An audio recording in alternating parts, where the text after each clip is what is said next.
पर रामायण देखकर रावण मतलब अरविंद त्रिवेदी बहुत भावुक हुए। क्या? तुझे कैसे पता? हेलो ऐप से। देख, ये है हेलो ऐप। जैसे ही आप हेलो ऐप डाउनलोड करते हो, ऊपर सर्च बार में हेलो ट्रेंड्स मिलेगा, जिसमें सभी ट्रेंडिंग न्यूज, वीडियोस, आर्टिकल्स मिलेंगे। उससे आप डे टू डे इन्फॉर्मेशन से अपडेट रख सकते हैं। ये तो बहुत अच्छा ऐप है। मैं अभी डाउनलोड करके खुद को अपडेट करती हूँ। लंबी बहू। सुजाता बहन का बेटा फौज में था, लंबा चौड़ा हट्टा कट्टा। उसकी शादी होती है सुहानी से। सुहानी की हाइट इतनी लंबी होती है कि सभी गांव वाले हैरान रह जाते हैं। अब वो जहाँ भी जाती, लोग उसकी लंबाई देखकर आश्चर्य करते।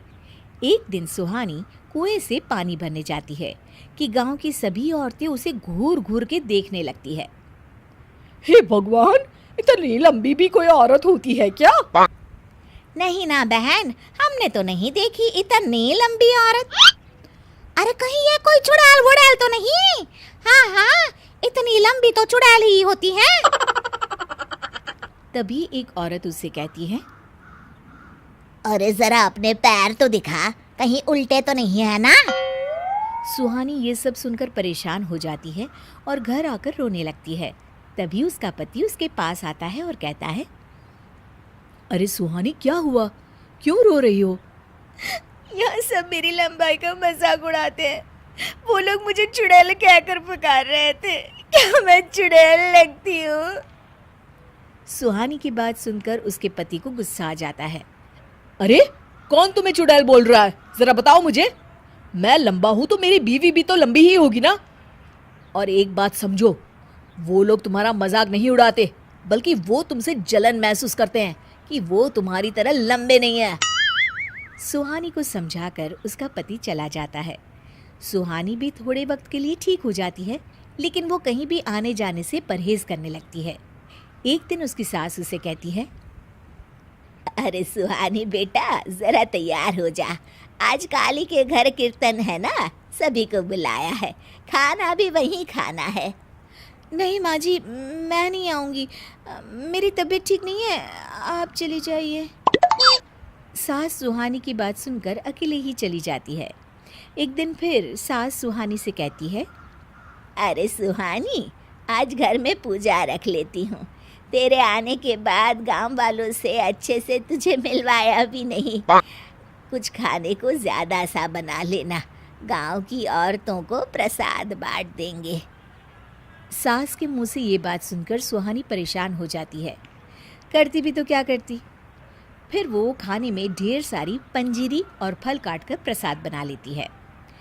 गांव की कई औरतें सुजाता के बुलावे पर घर आ जाती है, लेकिन जैसे ही सुहानी उन लोगों के सामने आती है, वो लोग उसे देखकर हंसने लगते हैं। अरे सुजाता बहन, ये क्या बहू है या ताड़ का पेड़? इतनी लंबी, ये साड़ी कैसे पहन लेती है? तुम्हारे नाप की साड़ी आती है क्या? भाई इतनी भी लंबाई किस काम की है? सभी सुहानी का मजाक उड़ाने लगते हैं, जिससे वो निराश होकर अपने कमरे में चली जाती है। उसके जाने के बाद सारी गांव की औरतें निकलने लगती है। तभी गांव की बूढ़ी मौसी सुजाता को कहती है, देख सुजाता, पूरे गांव में किसी की इतनी लंबी बहू नहीं। अरे फायदा भी क्या इतनी लंबी लड़की का। वो कहते हैं ना कि बड़ा हुआ तो क्या हुआ, जैसे पेड़ खजूर, पक्षी को छाया नहीं, फल लागे अति दूर। सुजाता सबकी बात सुनती है और उनके जाने के बाद सुहानी को पास बुलाती है। सुहानी बहू, मैं आज समझ गई कि तू कहीं भी जाने से क्यों कतराती थी, लेकिन परेशान न हो बेटा। अब मेरा बेटा लंबा है तो मैं भी चाहती थी कि मेरी बहू लंबी हो। तू घर के काम मन लगा कर कर और ना लोगों की बातों को दिल पर मत ले, ठीक है बेटा? एक दिन गांव में हाहाकार मच जाता है। सुजाता बाहर निकलती है तो देखती है उस बूढ़ी मौसी के पोते को बंदर उठाकर एक खपड़ेल की छत पर रख देता है और भाग जाता है। बेचारा बच्चा एक ऐसी जगह अटका होता है जहां लोगों का हाथ भी नहीं पहुंच पा रहा है।